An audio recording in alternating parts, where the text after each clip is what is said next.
तुम हमारे ही रहोगे ओ मेरे मोहन।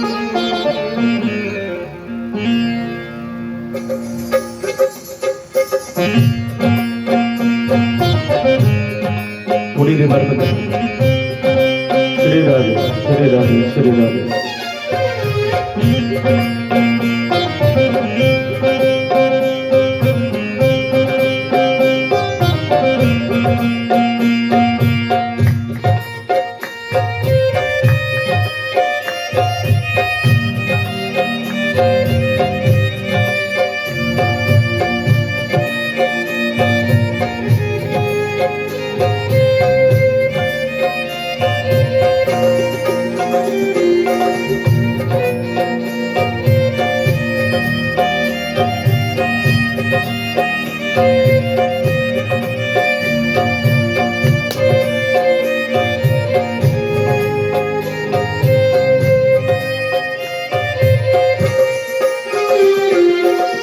तुम हमारे थे प्रभु जी, तुम हमारे हो,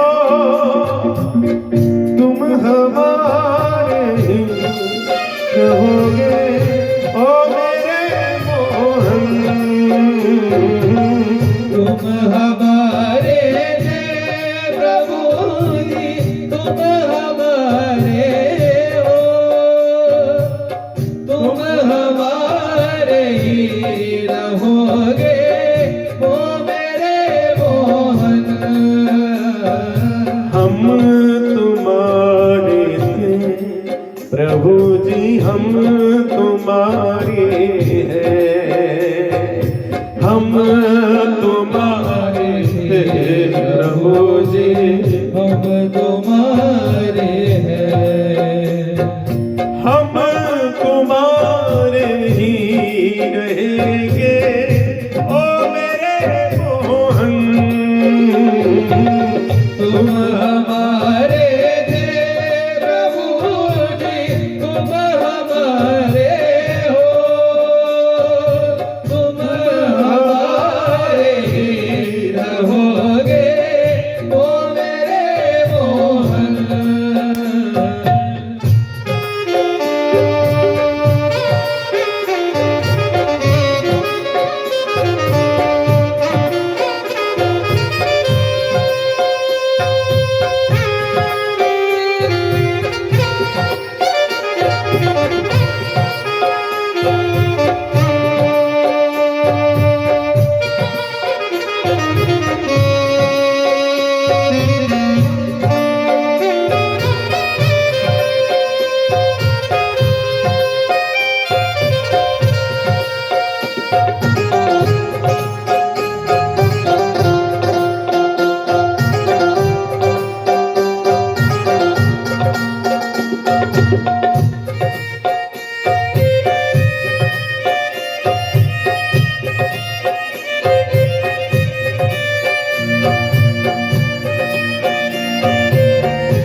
तेरी खातिर सब जग छोड़ा, तुम संग नाता जोड़ा।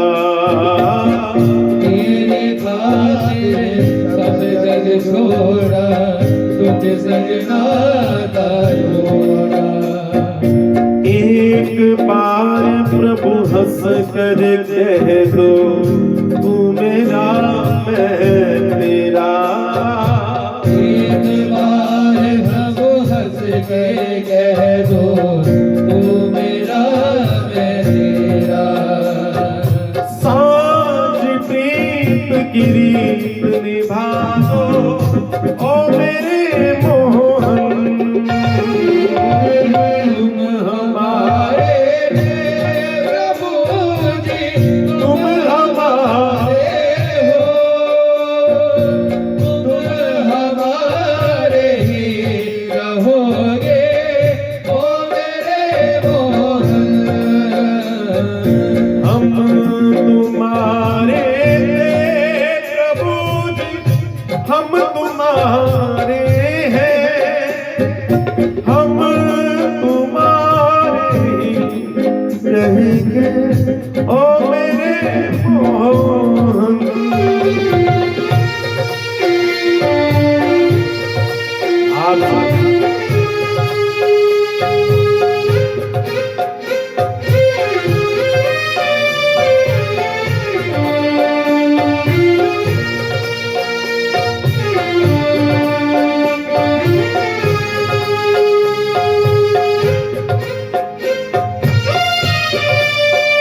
तुम्हें छोड़ सुन नंद दुलारे, कोई न मीत हमारो। तुम्हें छोड़ सुन नंद दुलारे, कोई न मीत हमारो। इसके द्वारे जाए पुकारे, और न कोई सहारो। इसके द्वारे जाए पुकारे, और न कोई सहारो। तुम्हें छोड़ सुन नंद दुलारे, कोई न मीत हमारो। तुम्हें छोड़ सुन नंद दुलारे, कोई न मीत हमारो। इसके द्वारे जाए पुकारी, और न कोई सहारो। जिसके द्वारे जाए पुकारे, और न कोई सहारो। जिसको दुनिया ने ठुकराया है, जिसको दुनिया ने ठुकराया है। ओ जिसको दुनिया ने ठुकराया है, जिसको दुनिया ने ठुकराया है। जिसको दुनिया ने ठुकराया है, जिसको दुनिया ने ठुकराया है। मेरे मोहन की गली में वही तो आया है। मेरे मोहन की गली में वही तो आया है। एक बार जरा दोनों हाथ उठा के, जिसको दुनिया ने ठुकराया है, जिसको दुनिया ने ठुकराया है। जो भगवान की कथा हम सुनते आ रहे हैं, भगवान की कथा का एक एक प्रसंग हमें ये बताता है कि ये दुनिया जो है ना, ये एक सपना है। दुनिया क्या है? सपना। जितनी देर भी आप दुनिया में रहते हैं ना, सपना देखते हैं। कल मैंने बताया 2 प्रकार का सपना, एक बंद आंखों का सपना, एक खुली आंखों का सपना। यद्यपि हम सभी सो रहे हैं, कौन सी रात्रि में? मोह की रात्रि। लेकिन जगते कब है? जब हम भगवान की कथा में आ जाते हैं। भगवान की कथा हमें, बोलो, कौन सा काम करती है? कौन सा काम करती है? बोलो ना, जगाने का काम। जाग जाते हो ना आप? क्योंकि मैं यहाँ पर बैठा हूँ ना ऊंचे आसन पर, इसको क्या कहेंगे? चौकी कहेंगे। हम कहाँ बैठे हैं? चौकी के ऊपर। चौकी के ऊपर बैठने वाला कौन है? चौकीदार। कौन है? बोलो भैया, कौन है? चौकीदार। और आप कहाँ बैठे हैं? आप बैठे हैं भूमि के ऊपर। भूमि के ऊपर बैठने वाला भूपति, जो भूमि का मालिक है। इसलिए नीचे बैठ करके कभी भी अपने आप को छोटा मत समझना। आप छोटे नहीं हो, आप हमसे भी महान हो। क्योंकि कथा कहने से ज्यादा महान कथा सुनने वाला है। कभी भी इस गलत फहमी में मत रहना कि ऊंचे आसन में बैठने वाला आपसे ज्यादा महान है। ये गलती अपने मन को कभी भी मत करने देना। आप ज्यादा महान हैं। रामायण पढ़ते हो ना, तो सभी माताओं से निवेदन करूंगा, बेटियों से निवेदन करूंगा कि अपने घर में रामायण जरूर लेकर के पढ़ो। क्योंकि जो आपको रामायण में मिलेगा ना, और आपको कहीं पर भी नहीं मिलेगा। माता जी गल्ला नहीं करनी है। क्योंकि भागवत की कथा को सुनने का, भगवान की कथा को सुनने का सबसे ज्यादा भैया जो फायदा है वो हमें रामायण ही बता सकते हैं। इसलिए जो रामचरितमानस नहीं पढ़ता ना, उससे भगवान की कथा का महत्व भी समझ में नहीं आ सकता, क्योंकि भगवान की कथा का सबसे बड़ा रसिक, भगवान की कथा का सबसे बड़ा जो वक्ता है वो कौन है? भोले बाबा, शंकर भगवान। शंकर भगवान के मंदिर में जाओ, शंकर भगवान सदा अपने ऊंचे आसन पर बैठ करके क्या करते हैं? भजन करते हैं। और जो बड़ा व्यक्ति होता है उसका अनुभव भी ज्यादा होता है ना बाबूजी, है ना? जो बड़ा व्यक्ति होता है उसका अनुभव ज्यादा होता है। और भोले बाबा से बड़ा तो संसार में कोई नहीं है। भोले बाबा का अनुभव है, बताऊं? जो भोले बाबा ने माँ पार्वती को बताया, भोले बाबा माँ पार्वती से कहते हैं कि उमा कहूं मैं अनुभव अपना। सुना है आपने? उमा कहूं मैं अनुभव अपना, सत हरि भजन और जगत सब सपना। ये मैं नहीं कह रहा हूं, ये भोले बाबा ने कहा कि ये संसार सपने की तरह है। भगवान की कथा को अगर वैसे ही भैया एक कथा की तरह सुनोगे, मतलब कहानी की तरह सुनोगे, तो कोई लाभ होने वाला नहीं है जब तक उसमें आप पार्टिसिपेट नहीं करोगे, अपना आप कोई महत्व नहीं रखोगे। आप हैं भूपति और हम हैं चौकीदार। चौकीदार का काम क्या होता है? बोलो भैया। सारी रात डंडा खटखटाता है और क्या कहता है? जागते रहो। क्या कहता है? जागते रहो। तो हम भी तो आपको जगाने का काम करते हैं ना। और आप सो रहे हैं मुंह की निशा में, रात्रि की निशा में। इस निशा से जगाने का काम कौन करता है? जो चौकीदार है, जो इस चौकी के ऊपर बैठ गया, इस व्यासपीठ के ऊपर बैठ गया, वो संसार को जगाने का काम करता है, क्योंकि हम सभी सो रहे हैं। कथाएं तो भगवान की इतनी है, इतनी कथाएं हैं, ये मत समझना कि भैया 7 दिन में आप पूरी भागवत को सुन जाओगे। नहीं, सदा से जब तक रहो तब तक संसार में केवल भगवान का ही नाम गाओ। सुखदेव जी को मां किशोरी जी ने कहा ना, हंसा कृष्ण कृष्ण कहनाए जब तक रहनाए। हंसा कृष्ण कृष्ण कहनाए जब तक रहनाए।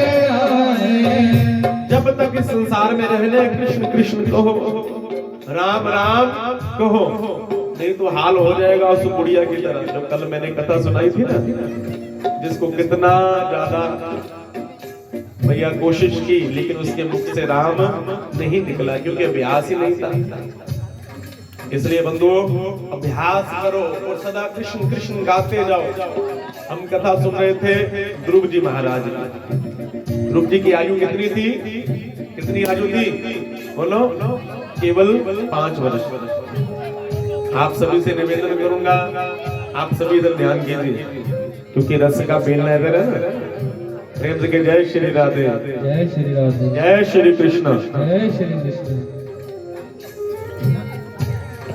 ध्यान किसका करना है? आप इधर ध्यान दीजिए, भगवान का।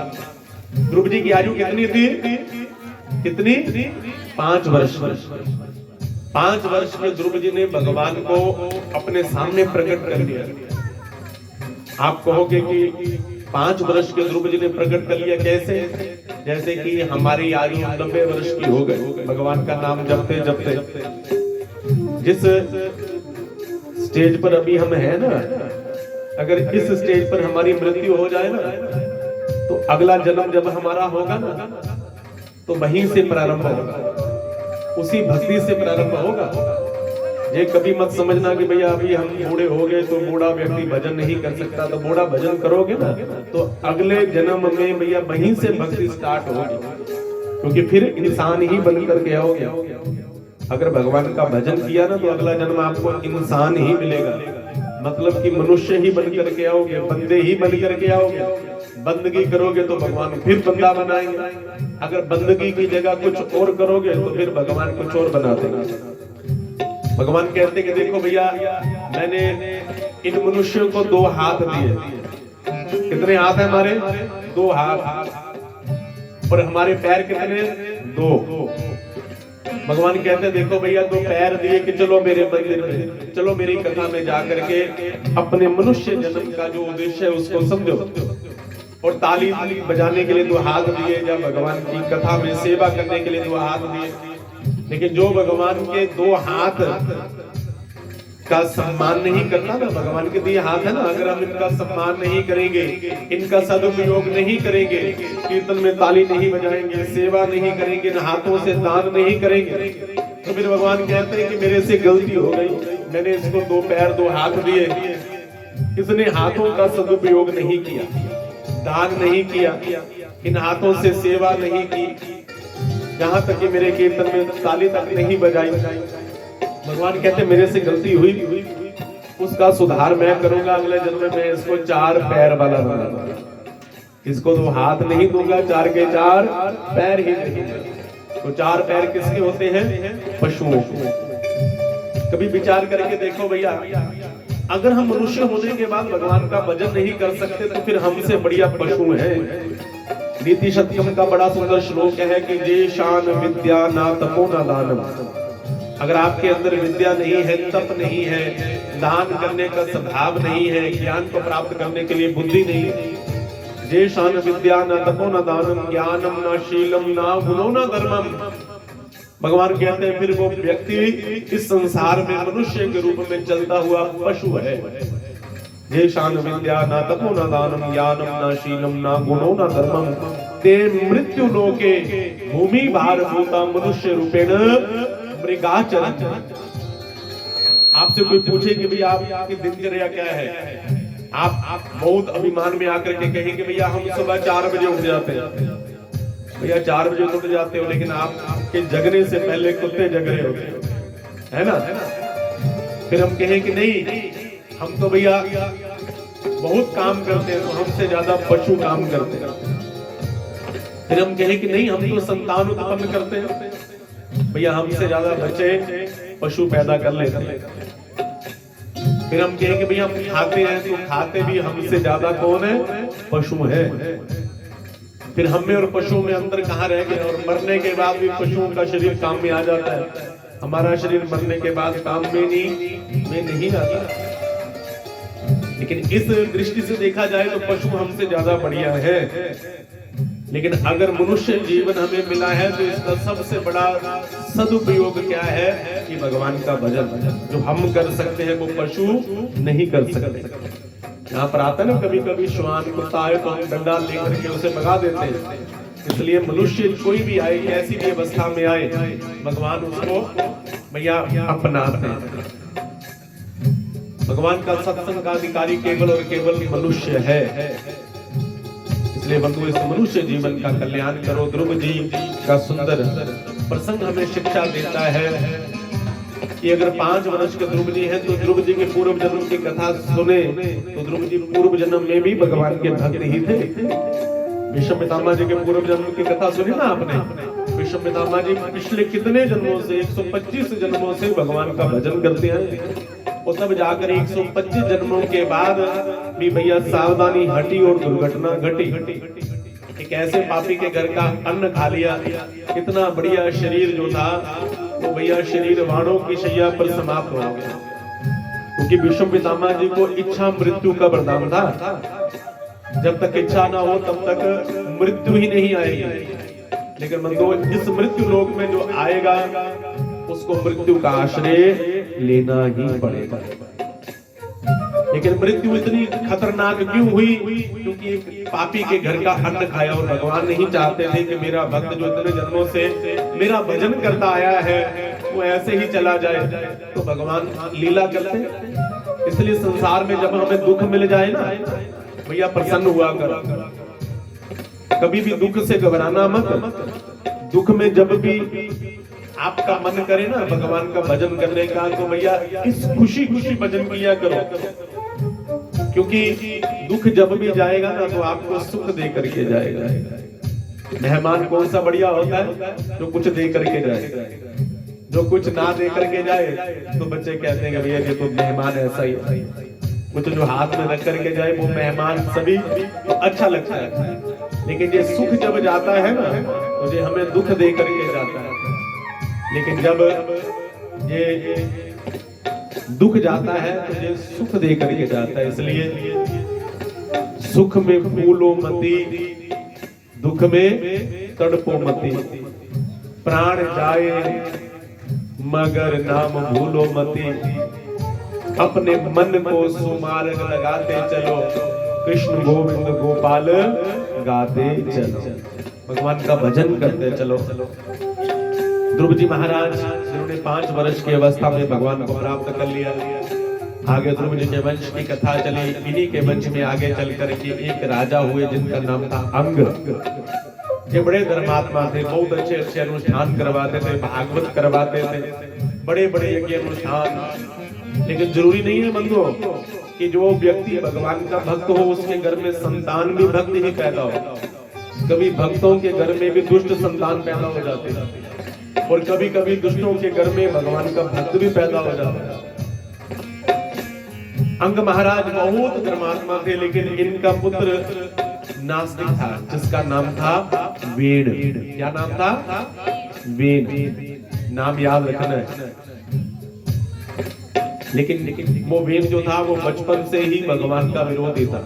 और आज भी बहुत से वेद हैं ना इस तरह के ऊपर जो भगवान का ही विरोध करते हैं कि भैया ये क्या है, ये क्या आडंबर है।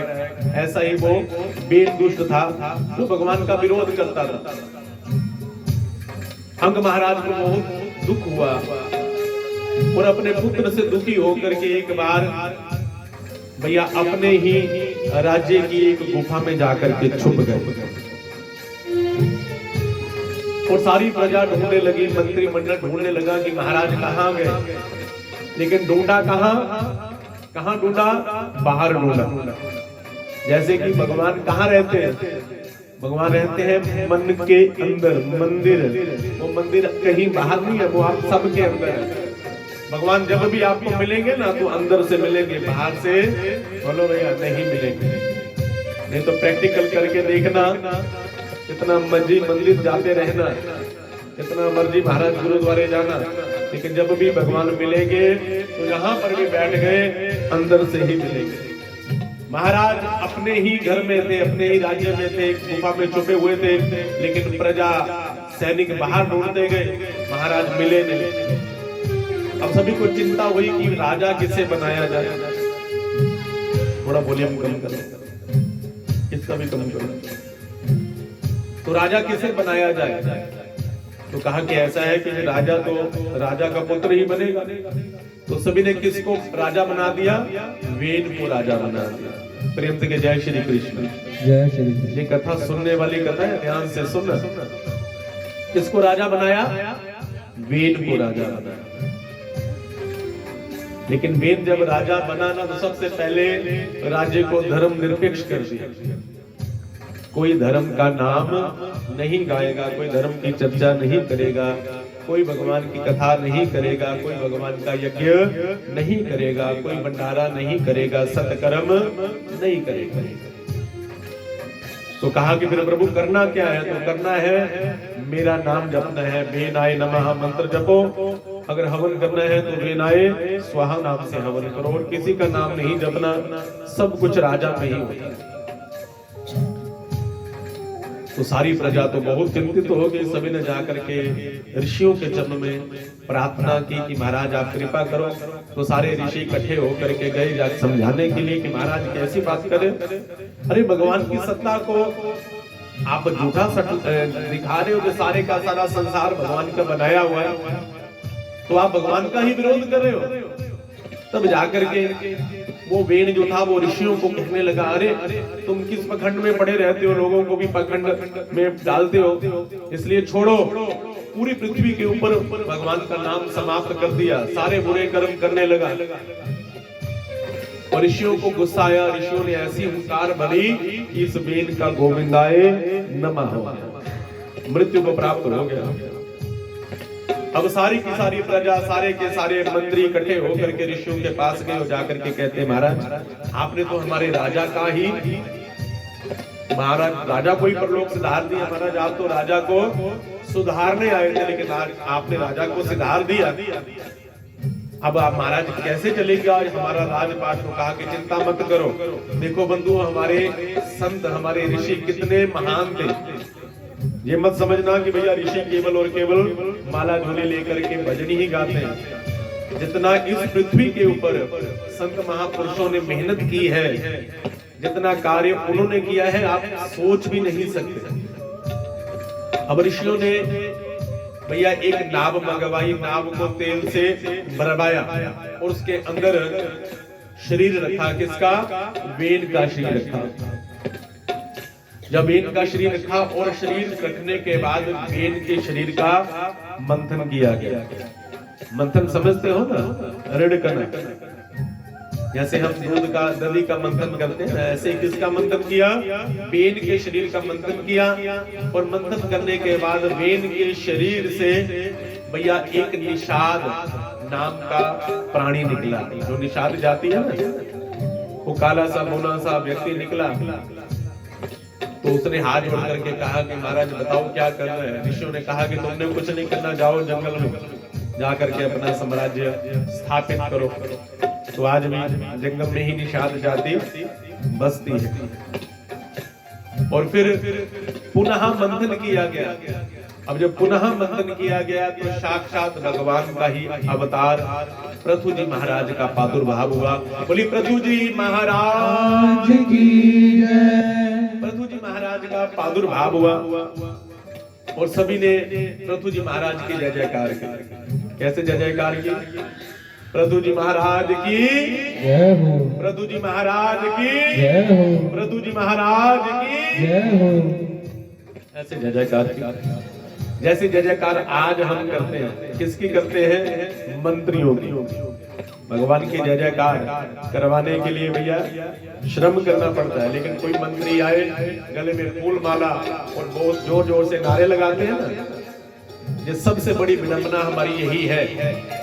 पृथु जी महाराज ने कहा कि जय जयकार किसकी कर रहे हो? कहा कि आप हमारी क्यों?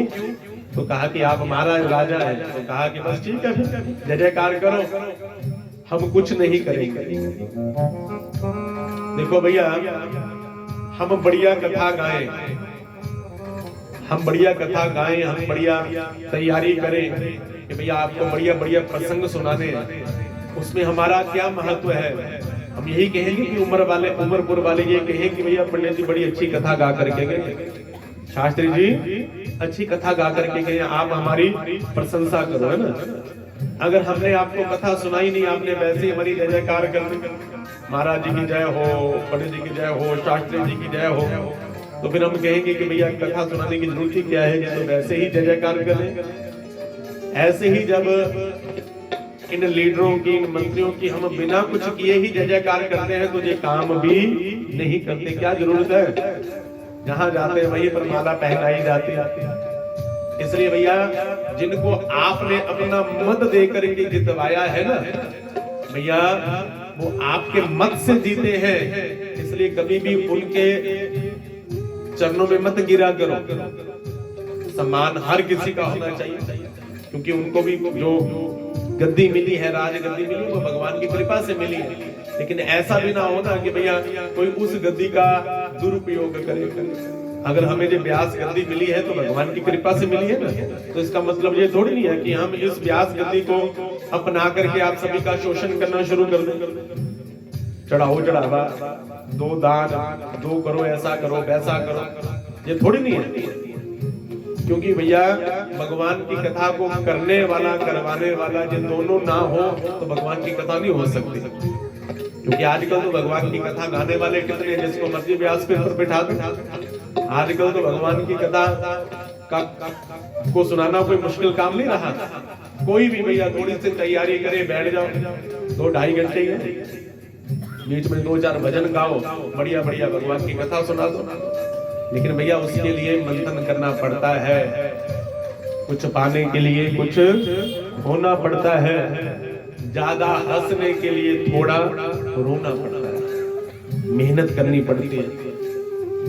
क्योंकि भगवान की कथा भी कोई ऐसी वैसी कथा थोड़ी नहीं है कि भैया यहाँ पर चुटकुले सुना कर। आपको जितनी भी कथा हम सुनाएंगे ना, सारी की सारी भागवत के अंतर्गत है। थोड़ा बहुत दृष्टांत देने के लिए कुछ छोटी मोटी कथा आपको सुना दी। ये नहीं कि हम उधर उधर से कुछ सुनाए, ये सारी की सारी भागवत जी की कथा ही मैं आपको सुना रहा हूँ।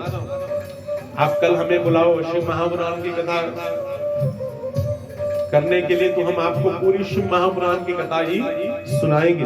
आप राम कथा सुनने के लिए हमें बुलाओ तो हम आपको राम कथा के अतिरिक्त कुछ दूसरा नहीं सुनाएंगे। इसके लिए भी मेहनत करनी पड़ती है, पहले कथा को अंदर भरना पड़ता है, उसके बाद तभी तो अंदर से निकलेगी ना। जैसे कि आपने एक खेत में गन्ने बीज दिए, तो बाद में तभी तो, अगर गन्ने बीजे हैं तभी तो काटोगे ना, बिना बीजे तो नहीं काट सकते। इसलिए अंदर कथा भरनी पड़ती है। हम आपका कोई अपमान नहीं कर रहे। आप तो मैंने पहले दिन पूछा कि 3 ताप कौन से, हमें पता ही नहीं। हमने तो सुनी है कथा कितनी बार, लेकिन 3 तापों का नहीं हमें पता। जो कुछ भी हम कहें हमें पता नहीं है। इसका मतलब कि भैया ज्ञान जो है वो ज्यादा देर टिकता नहीं है। टिकेगा कहां पर? जहां पर पात्र एकदम सुरक्षित रहेगा। शेरनी का दूध देखा है आपने कभी? शेरनी का दूध कहीं रखना हो तो उसके लिए सोने का पात्र चाहिए। कैसा पात्र चाहिए भैया? थोड़ा सा वॉल्यूम बढ़ाओ भाई जी, थोड़ा सा। शेरनी का दूध रखने के लिए किस पात्र की आवश्यकता है? सोने के पात्र की। इसलिए भगवान की इन कथाओं को अपने अंदर भरने के लिए भैया बिना छिद्र का पात्र चाहिए, भगवान की कृपा चाहिए। भगवान की कृपा के बिना आप भगवान की कथा को नहीं सुना सकते। बोले बाबा ने मां पार्वती से कहा कि गिरिजा संत समागम समन लाभ कछुआन। क्या कहा? गिरिजा संत समागम समन लाभ कछुआन। जो आप रोज शाम को यहाँ पर संतों का समागम करते हैं, संतों के चरणों में निवेदन करते हैं, इससे बढ़िया कोई दूसरा लाभ नहीं है। गिरिजा संत समागम समन लाभ कछुआन, बिनु हरि कृपा ना होई सो गावहि वेद पुराण। जब तक भगवान की कृपा नहीं होती कोई भगवान का नाम तक नहीं गा सकता। इसलिए बंधुओं, भागवत की कथा को सुनने के लिए सबसे पहले परख कीजिए। जैसे शुकदेव जी ने कथा सुनाई, क्योंकि शुकदेव जी पारकी है, तोता है, और तोता परख करता है फल की, तो उसी में चोंच लगाता है ना। तो तोते का जो जूठा फल होता है वो कैसा होता है? मीठा होता है ना। क्योंकि हमारी दादी अम्मा ने हमें बताया कि बेटा तोते का जूठा खाओ, क्योंकि तोते का जूठा जो फल होगा वो एकदम मीठा होगा। इसलिए फल तो अनेक है, लेकिन मीठा फल कौन सा है, इसके लिए आपको तोता बनना पड़ेगा। आपको क्या बनना पड़ेगा? तोता। इसलिए भागवत की कथा या कोई भी कथा सुनिए तो सबसे पहले भैया वक्ता की परख कीजिए कि वो वक्ता कैसा है। जो आपको कथा सुनाएगा, कथा समझ में तो आनी चाहिए ना। इसलिए अपने पात्र को लेकर के बैठो भैया, भगवान की कथा को सुनो और भगवान की कथा को सुन करके उसके ऊपर अनुमोदन करो। अगर भगवान की कथा नहीं होगी, भगवान का भजन नहीं होगा ना, तो बंधुओं बहुत बुरा हाल होगा।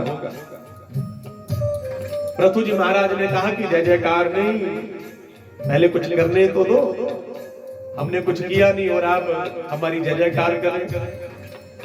पृथु जी महाराज ने भैया देखा, और पृथु जी महाराज के समय पृथ्वी के ऊपर क्या पड़ गया? अकाल। क्या पड़ गया? अकाल पड़ गया। अकाल कब पड़ता है? जब बारिश ना हो और आपके खेतों में भैया फसल ना होगे। जब फसल ना होगे तो फिर भैया भूखमरी भी बढ़ेगी ना। अगर गेहूं उगेगा नहीं तो फिर क्या खाओगे? अगर मक्की उगेगी नहीं तो क्या खाओगे? बारिश का होना बहुत जरूरी है।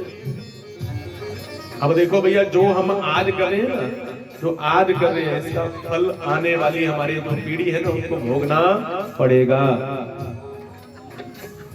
ये कथा बड़ी जरूरी है। आज के समय में ये कथा बड़ी जरूरी है। वैसे तो भगवान की हर एक कथा जरूरी है, लेकिन अगर आज के समय की बात की जाए तो पृथु जी महाराज का जो सुंदर संवाद जो मैं आपको सुना रहा हूँ ना, प्रसंग, इस प्रसंग से ज्यादा कोई प्रसंग महत्व का नहीं है आज के समय में।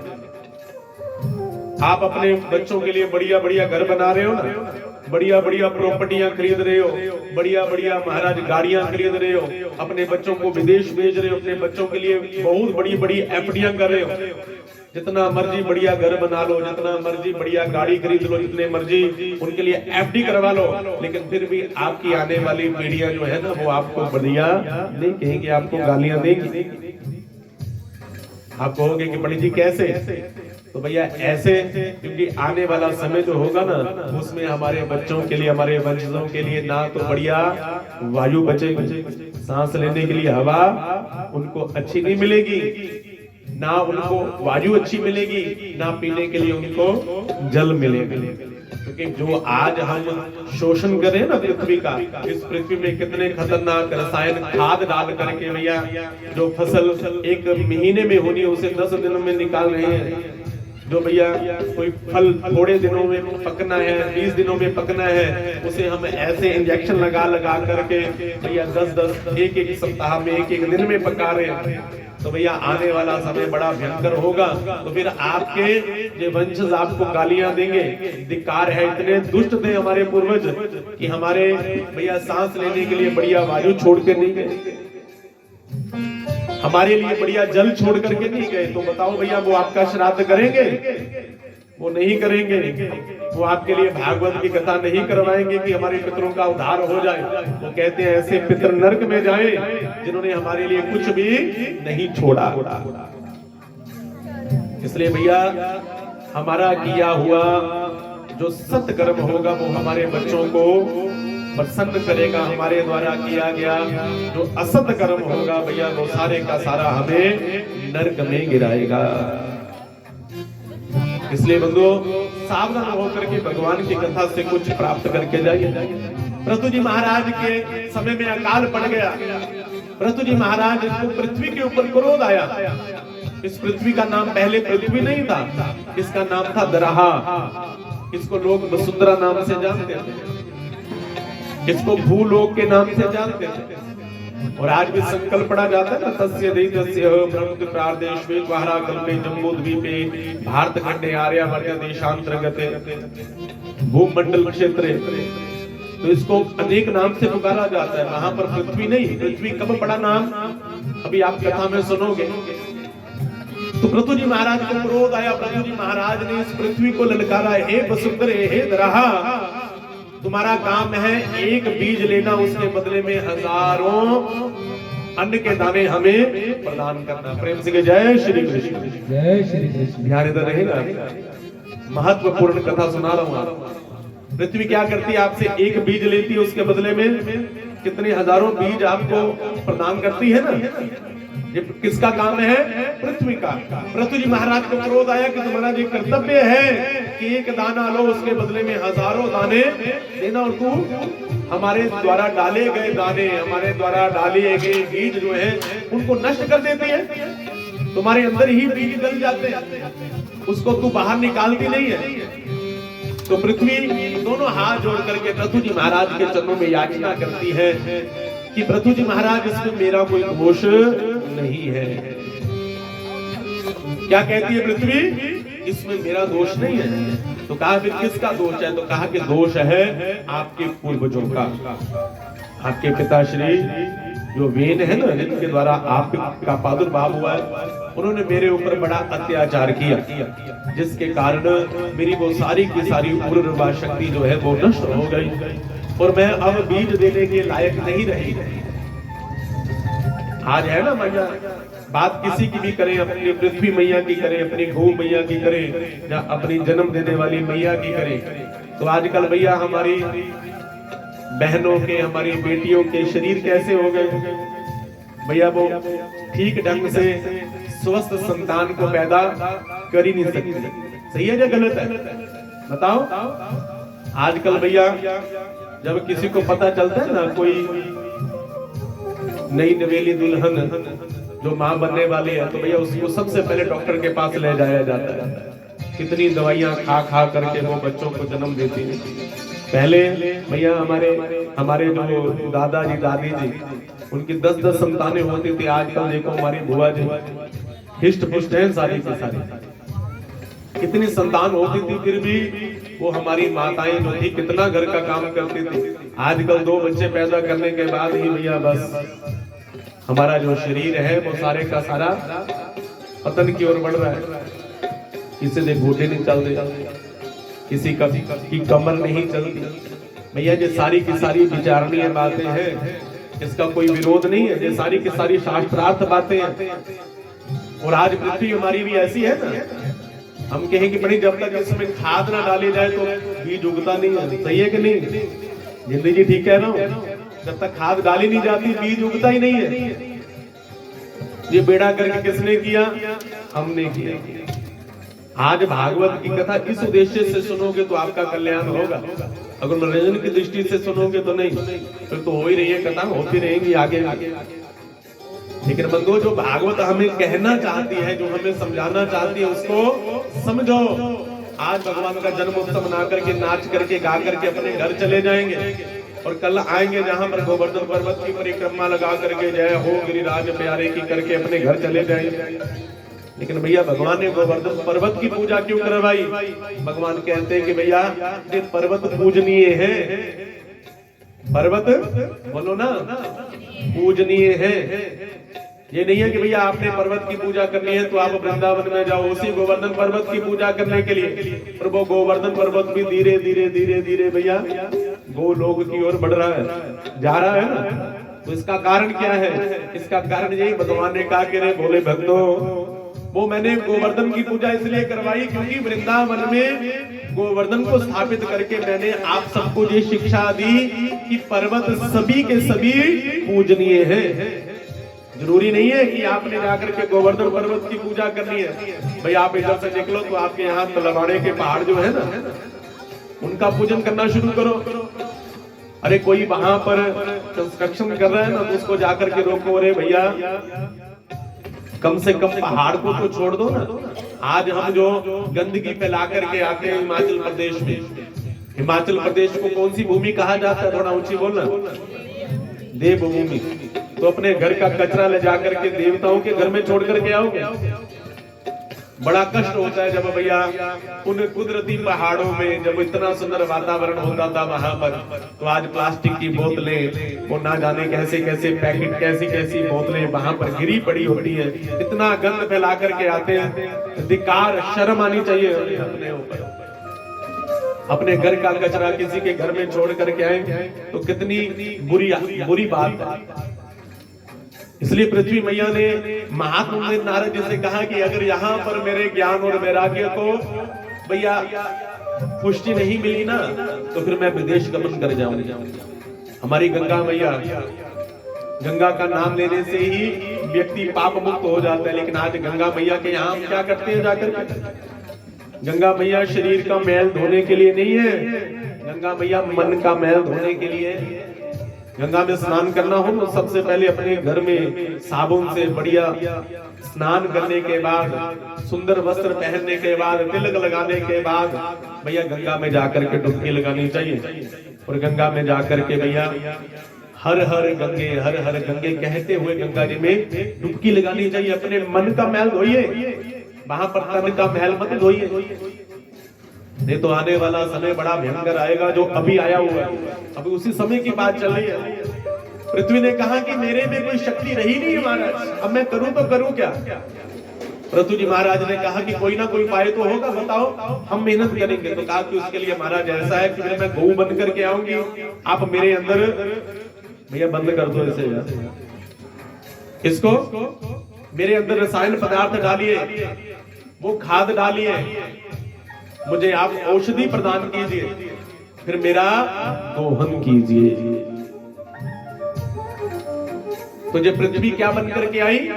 गौ बन करके आई। और पृथ्वी जी महाराज ने क्या किया? दोहन किया। लेकिन आज हम गौ का दोहन नहीं, आज गौ का शोषण कर रहे हैं। हाथ उठा करके बताना भैया किस किस के घर में गौ मैया है? क्या बात है, इन सब के लिए दोनों हाथ उठा करके ताली बजाओ। आजकल हम इतने भैया कितने आलसी हो गए कि गौ मैया को घर से निकाल दें। आपके घर में मुझे तो लगा कि सभी हाथ उठा करके बताएंगे कि हमारे घर में गौ मैया है। लेकिन आजकल हमने अपने गांव को भी शहर बना दिया। भैया गांव को गांव की तरह रहने दो तो बहुत कृपा होगी। गौ मैया को घर से मत निकालो। और आजकल गौ मैया का दूध निकालने के लिए पहले इंजेक्शन ठोकना पड़ता है, क्योंकि गौ का नाम है वत्सला। अगर गौ मैया ने आपको दूध देना है तो क्या अपने बछड़े को भूखा मारना है? आज हम इतने ज्यादा निर्दयी हो गए हैं कि हमने गौ मैया का दूध निकालना है तो उसके लिए बछड़े का दूध भी नहीं छोड़ते। ऐसी मशीन लगाते हैं स्तनों में कि भैया सारे का सारा दूध निकाल लेते हैं। गौ मैया के बछड़े का दूध भी हम पी जाते हैं। इसलिए दूसरों का भैया जो भाग है वो कभी भी नहीं खाना चाहिए। खाना चाहिए? क्या लगता है? पाप लगता है ना? तो ये सारी की सारी बातें भगवान के कथा के अतिरिक्त आपको कहीं पर भी सुनाई नहीं देगी। इसलिए भैया गौ मैया का दोहन करो। दोहन का मतलब गौ मैया के स्तनों को धो करके बढ़िया पूजन करके दूध निकाल करके थोड़ा दूध छोड़ दो बछड़े के लिए, बछड़ी के लिए, क्योंकि गौ मैया वत्सला है। आप अपने बच्चों को भी पालो, दूसरों को भी देखो, तभी तो जाकर के कृपा होगी ना। लेकिन हम अपने बच्चों के अतिरिक्त दूसरों को देना चाहेंगे? दूसरों को तो हम देना भी नहीं चाहेंगे, हम खुद अपने बच्चों के लिए। लेकिन गौ मैया इसलिए माँ है, वो अपने बच्चों के साथ साथ पूरे संसार के बच्चों का पालन करती है। गौ माँ है। पृथ्वी मैया गौ बन करके आई और प्रार्थना की, और पृथ्वी जी महाराज ने इस वसुंधरा को, इस दरहा को अपनी पुत्री बनाया। तो इस वसुंधरा का नाम पड़ गया पृथ्वी। क्या नाम पड़ गया? पृथ्वी। क्यों पड़ा? क्योंकि पृथ्वी जी महाराज ने अपनी पुत्री बनाया। प्रेम से जय श्री राधे। जय श्री राधे। कोई पूछे कि पृथ्वी क्यों नाम पड़ा, तो कैसे पड़ा? पृथ्वी जी महाराज की पुत्री होने के कारण। पृथ्वी जी महाराज ने गौ दोहन किया और फसलें उगी और प्रजा को पुत्रवत पालते हैं। कोई व्यक्ति भैया गांव का मुखिया बन जाए ना, गांव का मुखिया उसी व्यक्ति को बनना चाहिए जो भैया अपने परिवार के साथ साथ पूरे गांव का पालन करे। जो मुखिया बन गया ना, तो उसे सबसे पहले भगवान के चरणों में बैठ करके ये संकल्प लेना चाहिए कि मेरे लिए मेरे बच्चे और मेरे पड़ोसी के बच्चे, मेरे पूरे गांव के बच्चे एक समान हैं। कोई भी पद हमें मिला है भगवान की कृपा से, तो भगवान के चरणों में ये प्रार्थना करो कि प्रभु कितनी शक्ति हमें देना दाता, मन का विश्वास कमजोर होना। इतनी शक्ति हमें देना दाता, मन का विश्वास कमजोर होना। हम चले नेक रास्ते पे, हमसे भूल कर भी कोई भूल होना। भैया ये समस्या केवल मुखिया के लिए नहीं है, ये समस्याएं हमारे ऊपर भी आती है। हम जहां भी कथा करने के लिए जाते हैं ना, तो भैया वहां पर सबसे पहले तो हमें ये सुनने को मिलता है कि वहां पर भैया आपस में जो करवाने वाले आयोजक हैं उन्हीं में विरोध चल रहा है, उन्हीं में विरोध चल रहा है। इससे पहले हम कथा करके आए गाँव घोड़ा में, तो वहां पर भी शोभा यात्रा भी नहीं निकली। सुबह शाम को तैयारी हो रही थी, तो एक दिन पहले ही वहां पर भैया इतना बड़ा महाभारत हुआ कि हमें बड़ा कष्ट हुआ। हमारे पंडित जी वहां पर गए हुए थे, तो कहा कि पंडित जी इतना बड़ा काम खराब है। मैंने कहा कि अच्छा भैया ये सारी की सारी हाथ जोड़ करके आपके चरणों में, आपके आस पड़ोस के गांव के चरणों में निवेदन करूंगा, और अपने मीरा की भक्ति चैनल के माध्यम से सभी में भैया सभी के चरणों में निवेदन करूंगा कि भैया भगवान की कथा को करवाने वाला महान है, अपनी महानता को कम मत करो। एक दूसरे के साथ भैया हाथ मिलाते हुए, एक दूसरे का हाथ पकड़ते हुए भगवान की ओर बढ़िए, क्योंकि एकता में शक्ति होती है। एकता में बोलो ना शक्ति होती है। एक कथा आप सबने सुनी होगी, एक बूढ़ा व्यक्ति था ना, उसके 4 बेटे थे, वो चारों के चारों आपस में लड़ते रहते थे, झगड़ते रहते थे। वो बूढ़ा व्यक्ति अंतिम सांसें ले रहा था, उसको इस बात की चिंता थी कि जो मेरे बेटे चारों के चारों जो है ना वो आपस में बनती नहीं है।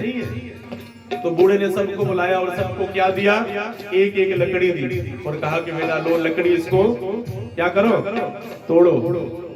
तो सबने क्या किया, तोड़ दी। फिर उसी बूढ़े व्यक्ति ने 4 लकड़ियां और ली, उनको एक गरणी में बांधा और कहा कि लो इसको तोड़ो। तो चारों में से कोई भी तोड़ नहीं पाया। तो इसका अर्थ क्या था? इसका अर्थ ये था कि भैया एकता में शक्ति होती है। अगर आप सभी मिलकर के चलेंगे ना तो फिर भैया आपको कोई तोड़ नहीं सकता। अगर आप अकेले अकेले चलेंगे तो तोड़ने वाले तो व्यक्ति बैठे हुए।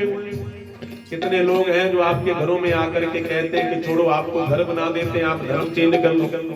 आपके गांव में भी ऐसे कुछ आते होंगे ना, आपके बेटे को विदेश भेज देते हैं, आप अपना धर्म चेंज कर लो। ऐसा क्यों हो रहा है? मैं उनका विरोध नहीं कर रहा हूँ। देखो वो अपने धर्म के प्रति कितना कुछ कर रहे हैं, लेकिन हम अपने धर्म के लिए क्या करें? हमारा पड़ोसी अगर बेचारा बीमार हो तो हम दुआ करते हैं कि ये मर जाए। अरे भैया हम सबको इकट्ठे होकर के जाना चाहिए, उससे पूछना चाहिए कि भैया अगर दवा के लिए पैसे नहीं है तो कम से कम हमारी भागवत की समिति जो है उसको बेचारे को दो। उसी में आपकी भागवत हो गई, उसी में आपकी राम कथा हो गई। किसी के बेटे का किसी की बेटी का विवाह है तो उसके पास जाओ कि बहन जी किसी चीज की जरूरत तो नहीं है। ऐसा ना हो भैया कि हम एक दूसरे से बोलना बंद कर दे और बाद में वो हमारा भाई रहे ना किसी और का बन जाए। इसलिए आप सभी से यही निवेदन करूंगा, जितने भी हमारे सनातनी हैं सभी से यही निवेदन करूंगा कि भैया एक रहिए। और आजकल तो बड़ा सुंदर एक नारा भी है, एक है तो सेफ है, एक है तो सेफ है। इसलिए बंधुओं हमारे भगवान ने हम सबको एक बनने का ज्ञान दिया है। भगवान की ये सारी कथाओं में एक एक कथा जो है वो सदा हमें यही ज्ञान देती है कि भैया मिल करके रहो। पृथु जी महाराज ने इस पूरी प्रजा को पुत्र मत पाला, सबको भैया जो चाहिए वो प्रोवाइड किया और इतना सुंदर भगवान का भजन किया, इतना सुंदर भजन किया। एक बार भगवान का साक्षात्कार हुआ तो पृथु जी महाराज ने भगवान के चरणों में निवेदन किया, भगवान से वर मांगा। क्या वर मांगा? पृथु जी महाराज ने कि मुझे 10,000 कान दे दीजिए। क्या दे दीजिए? क्या मांगा? 10,000 कान। इसलिए चुगली सुनने के लिए, भगवान की कथा सुनने के लिए। गोस्वामी तुलसीदास जी ने जब मंगलाचरण किया ना रामायण का, तो उसमें भैया चुगलखोरों की वंदना की, चुगली करने वालों की और चुगली सुनने वालों की। तो कहा कि महाराज मैं उन चुगली सुनने वालों की वंदना करता हूँ जो दूसरों की चुगली सुनते समय पृथु जी महाराज की तरह 10,000 कान प्रकट कर लेते हैं। काम की बात नहीं हो रही हो ना, ज्ञान की बात नहीं हो रही हो तो माता इधर उधर बातें करती रहती है, लेकिन कहीं चुगली की हो रही हो ना तो पहले जो पता कर सुनता लहन की कहती है। ऐसा होता है कि नहीं होता? बताओ। हम दूसरों की चुगली सुनकर कितने प्रसन्न होते हैं, उतने प्रसन्न भगवान की कथा सुन करके नहीं होते। तो भगवान की कथा ये काम की कथा है, ये ज्ञान की कथा है, ये वैराग्य की कथा है। इसलिए आप सबका जो दायित्व बनता है, पृथु जी महाराज ने क्या मांगा? 10,000 कान। प्रभु आपकी जो कथा है ना, आपका गुणानुवाद 2 कानों से सुन करके तृप्ति नहीं होती। इसलिए वो भगवान की कथा को सुनते जाओ, सदा सेव्या श्रीमद् भागवती कथा। इस कथा का सदा सेवन करते जाओ। ये कानों का स्ट्रक्चर कैसा है? डूने की तरह है ना, बाहर डूने की तरह। देखो भगवान ने कैसा अद्भुत शरीर बनाया। संसार में कोई भी वस्तु आप देख लो ना, उसका मॉडल चेंज हो जाता है, होता या नहीं होता? घर का मॉडल भी चेंज होगा, आप गाड़ी खरीदोगे तो 6 महीने बाद उसका मॉडल भी चेंज हो गया। जो पहले गाड़ियां आती थी इन्वेस्टर की तरह या उस स्टीम की तरह गाड़ियां, हैंगर ना लगाते कानों के तो फिर चश्मा कहाँ लगाते? किसी को हार्ट अटैक आ जाए, पहले तो नहीं आता था, आजकल तो भैया आए दिन किसी ना किसी को जो दिक्कत परेशानी हो जाती है। तो भगवान ने भैया एक ऐसी एक नाड़ी भगवान ने, सारे का सारा स्ट्रक्चर भगवान ने ऐसा अद्भुत जो मनुष्य शरीर बनाया, आज तक भैया कोई भी इसमें कमी नहीं निकाल पाया। कभी किसी ने भगवान से शिकायत की, भगवान ने आपने कान यहाँ क्यों लगाए, कान यहाँ लगा देते। आपने नाक यहाँ क्यों लगाया, नाक यहाँ लगा देते, नहीं तो पेंटिंग बनाओ, किसी पेंटिंग को बना के फिर नाक यहाँ से कहीं और लगाओ, तो देखो भैया कितने आप बदसूरत लगोगे। ये भगवान की कृपा नहीं तो और क्या है, ये भगवान की लीला नहीं तो और क्या है। कभी कभी इन बातों का थोड़ा सा अपने आप ही प्रवचन किया करो, सोचा करो भगवान ने जो किया वो, थोड़ा ऊंची बोलो, भगवान ने जो किया वो अच्छा हुआ, जो कर रहे हैं वो अच्छा कर रहे हैं, जो आगे करेंगे वो भी अच्छा ही करेंगे। एक व्यक्ति सुबह एक कॉपी पेंसिल लेकर के गया, तो कहा कि आज भगवान की गलतियां निकालते कि भगवान ने संसार को कैसा कैसा बनाया। निकला तो सारा संसार देखा कि ये ऐसा होता, ये वैसा होता। देखते देखते एक वृक्ष को देखा, आम का वृक्ष था बहुत बड़ा, तो देखा उसमें बहुत सुंदर सुंदर छोटे छोटे आम लगे हुए थे। तो कहा कि ठीक है, अभी बाद में गया तो नीचे एक बेल चल रही थी, किसकी, तरबूज की, तरबूजे की बेल थी। तो उसने गलती पकड़ ली। क्या गलती पकड़ी, तो कहा कि देखो इतना बड़ा वृक्ष और इसमें आम कितने लगे हैं, छोटे छोटे, ये इतनी सी बेल छोटी सी थी, इसमें तरबूज लगे कितने बड़े बड़े बड़े। ये भगवान ने गलती कर दी, ये तरबूज यहाँ नहीं, ये तरबूज कहाँ लगने चाहिए थे, ऊपर लगने चाहिए थे। गलती निकाल करके भैया उसे नींद आ गई, उसी आम के नीचे वो सो गया। जैसे पीठ पर लगा तो बेचारा नीचे से भागा, नीचे से भागा और भाग करके तरबूज की ओर देखने लगा और कहा कि अरे भगवान जो करते हैं वो ठीक करते हैं, कहीं इन आमों की जगह ऊपर तरबूज लगे होते तो आज मेरा यही गोविंदाए नमा हो जाता। भगवान जो करते हैं, मेरा आपकी कृपा से सब काम हो रहा है, मेरा आपकी कृपा से सब काम हो रहा है। करते हो तुम कन्हैया, मेरा नाम हो रहा है। करते हो तुम कन्हैया, मेरा नाम हो रहा है। मेरा आपकी मेरा आपकी कृपा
पतवार के बिना ही मेरी नाव चल रही है, पतवार के बिना ही मेरी नाव चल रही है।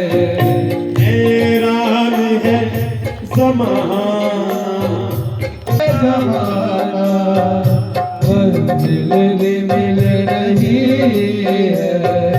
करता नहीं मैं कुछ भी, करता नहीं मैं कुछ भी, पर काम हो रहा है। मेरा आपकी कृपा से सब काम हो रहा है।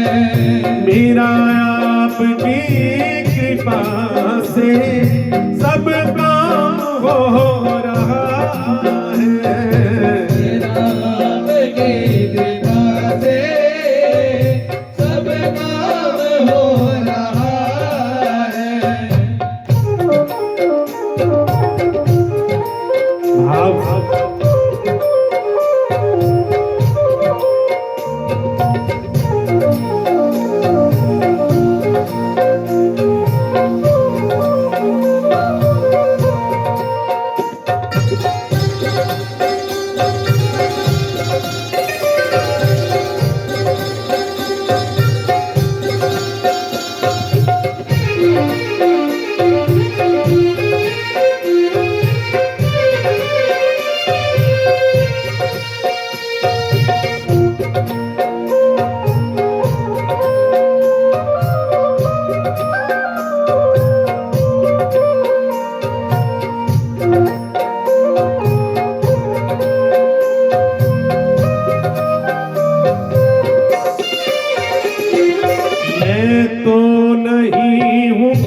काबिल, तेरा पार कैसे पाऊं, मैं तो नहीं हूँ काबिल, तेरा पार कैसे पाऊं। टूटी हुई वाणी से गुणगान कैसे गाऊं, टूटी हुई वाणी से गुणगान कैसे गाऊं। टूटी हुई वाणी से गुणगान कैसे गाऊं, टूटी हुई वाणी से गुणगान कैसे गाऊं। तेरी प्रेरणा से ही सब, तेरी प्रेरणा से ही सब ये कमाल हो रहा है। तेरा आपकी कृपा से सब काम हो रहा है। बोलो राधे राधे, जय हो। दोनों हाथ उठा कर बोलो राधे राधे राधे राधे राधे, ये बेड़ा पार हो जाएगा। बोलो राधे राधे राधे राधे राधे के बेड़ा पार हो जाएगा। वो कहीं आते जाते जय हो। और भगवान भी वृंदावन से चले होंगे, भगवान भी वृंदावन से आज उमरपुर की ओर आ रहे होंगे, तो भगवान का स्वागत भी करना। दोनों हाथ उड़ा करके ओ कभी आते जाते ब्रज गलियों में कन्हैया प्यारा मिल जाएगा। राधे राधे राधे राधे के बेड़ा पार हो जाएगा। ओ बोलो राधे राधे, जय हो। बोलो राधे राधे राधे राधे राधे, ये बेड़ा पार हो जाएगा। बोलो राधे राधे राधे राधे के बेड़ा पार हो जाएगा। और भगवान आने वाले, किस किस को विश्वास है कि भगवान आएंगे। एक बार आप सबका टेस्ट लेते हैं कि आप गाते कैसे हैं। उमरपुर वाले गाते भी है ना, मुझे पता है आप बड़ा अच्छा गाते हैं। हमारे जो भाई ने कहे कि आप मेरे साथ गाएंगे, ठीक है। दोनों हाथ उठा कर बोलो राधे राधे राधे राधे राधे, के बेड़ा पार हो जाएगा।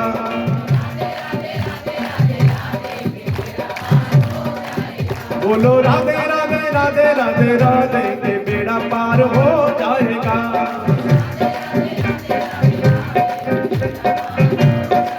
तो कहीं आते जाते ब्रज गलियों में कन्हैया प्यारा मिल जाएगा।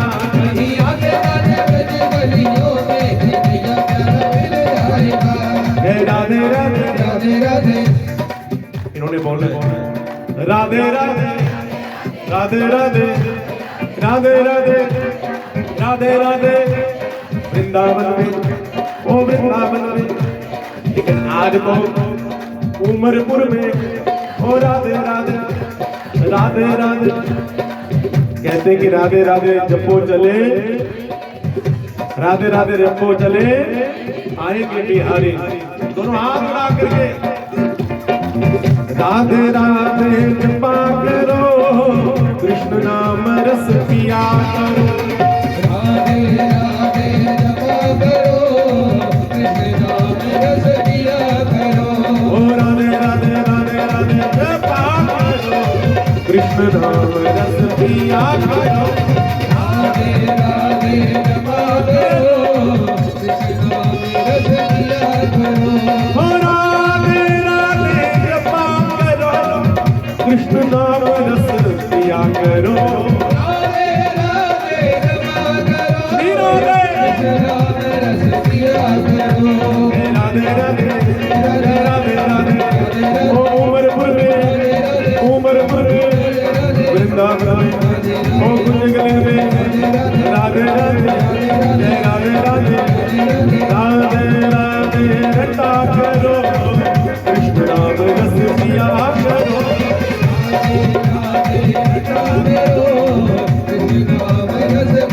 दोनों हाथ उठा करके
किस को जरूरत है भगवान, किस किस को जरूरत है?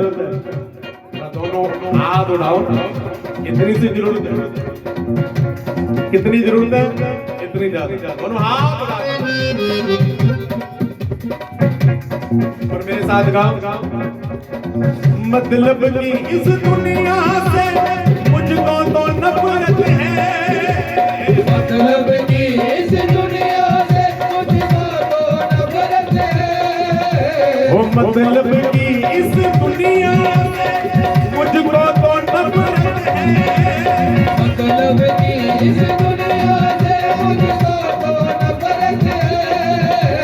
ओ सावरे मुझे तेरी जरूरत है, ओ सावरे मुझे तेरी जरूरत है। वो मुझे तेरी जरूरत है, मुझे तेरी जरूरत है, तेरी जरूरत है, मुझे तेरी जरूरत है।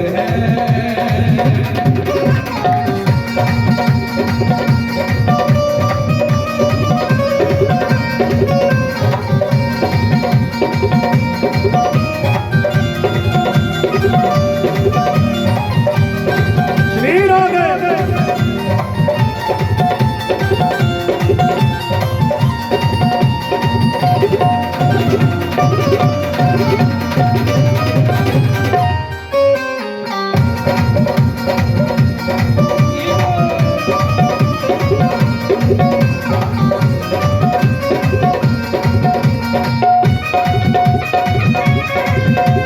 हाथ उड़ा दो, हाथ।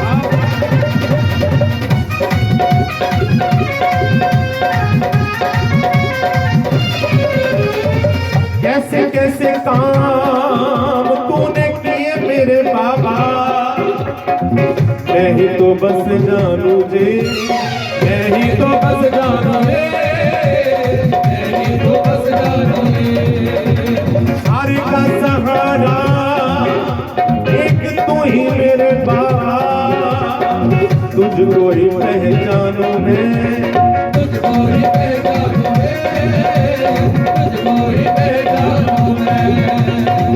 काटू वाले कामदनी से। आज हमारे कन्हैया वो राजस्थान में खाटू में क्या बने? खाटू श्याम। वही खाटू श्याम कौन है? हमारे कन्हैया।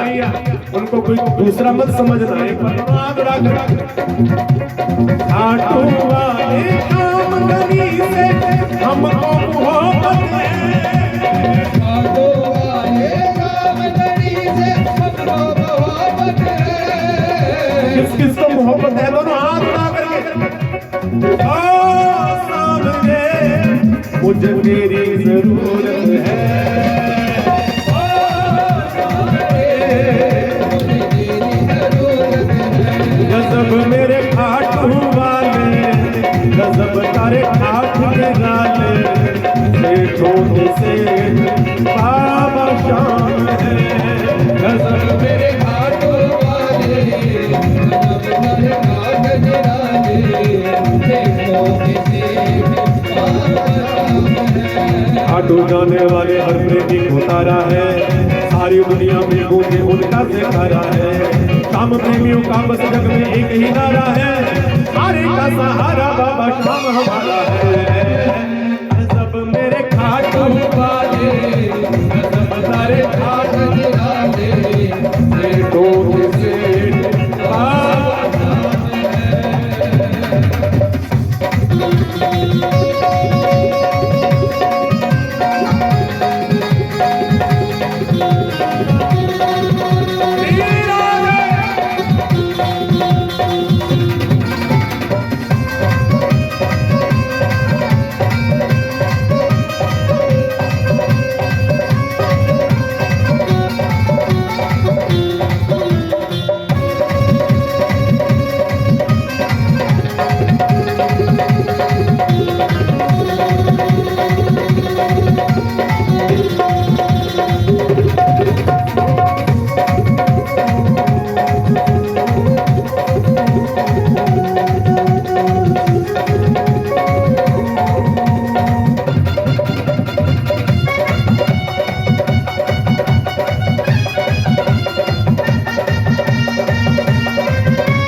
राधे राधे राधे राधे राधे राधे वृंदावन में कुंज गली में राम गली में मथुरा में गोवर्धन में बरसाने में राधे राधे राधे राधे राधे राधे राधे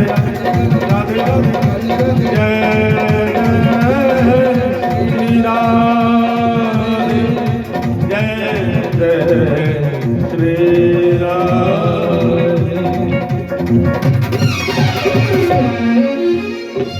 बोली सच्चिदानंद गण भगवान की जय। ये नाम संकीर्तन भगवान का सबसे ज्यादा भगवान को प्राप्त करने का सबसे बढ़िया साधन और सबसे सुलभ साधन है हरि नाम संकीर्तन। प्रेम से जय श्री राधे। जय श्री राधे। संकीर्तन का मतलब होता है जब संग में मिलकर के सभी कीर्तन करें तो क्या बन जाता है संकीर्तन। भजन अकेले भी किया जा सकता है लेकिन संकीर्तन का आनंद तो जब संग में मिलकर के करे तभी आता है ना। तो ऐसे ही पृथु जी महाराज के दरबार में रोज भगवान का सत्संग होता है, रोज कीर्तन होता है। और ऐसा सत्संग जैसे आपके यहाँ रोज सत्संग करने के लिए अलग अलग महात्मा आते हैं ना, ऐसे ही इनके दरबार में भी एक बार सत्संग के लिए कौन आए? सनकादि ऋषि। बोलिए सनकादि ऋषियों की जय। तो ऐसा ज्ञान का प्रवचन किया, ऐसा ज्ञान का उपदेश दिया कि राजा अगर किसी को पहचानना है ना तो किसको पहचानना है? अपने आप। किसी को जानने की जरूरत नहीं है। अगर दूसरों को जानोगे ना, अगर दूसरे को जानोगे तो भैया आपको दुख होगा। अगर वो कोई गुणी है तो उसके गुण आपके अंदर आएंगे, अगर उसमें कोई दोष है तो वो दोष आपके अंदर आएंगे, तो कोई लाभ होने वाला नहीं है। क्योंकि रामायण में स्पष्ट किया है कि हरि माया कृत दोष गुण बिनु हरि भजन न जाई। इन गुण और माया से बचने के, गुण और दोष से बचने के लिए भी भगवान का भजन है। यहाँ तक कि भगवान को भी मत जानो, जानो केवल और केवल अपने आप को। हम कौन है? हम शरीर नहीं, हम कौन है? आत्मा। अपनी आत्मा को पहचानो। ये आत्मा उस परमात्मा का ही सूक्ष्म स्वरूप है। मैंने कल भी बताया ना आपको कि जैसे अग्नि में से चिंगारियां निकलती है, उसी प्रकार उस परमात्मा के अंतर्गत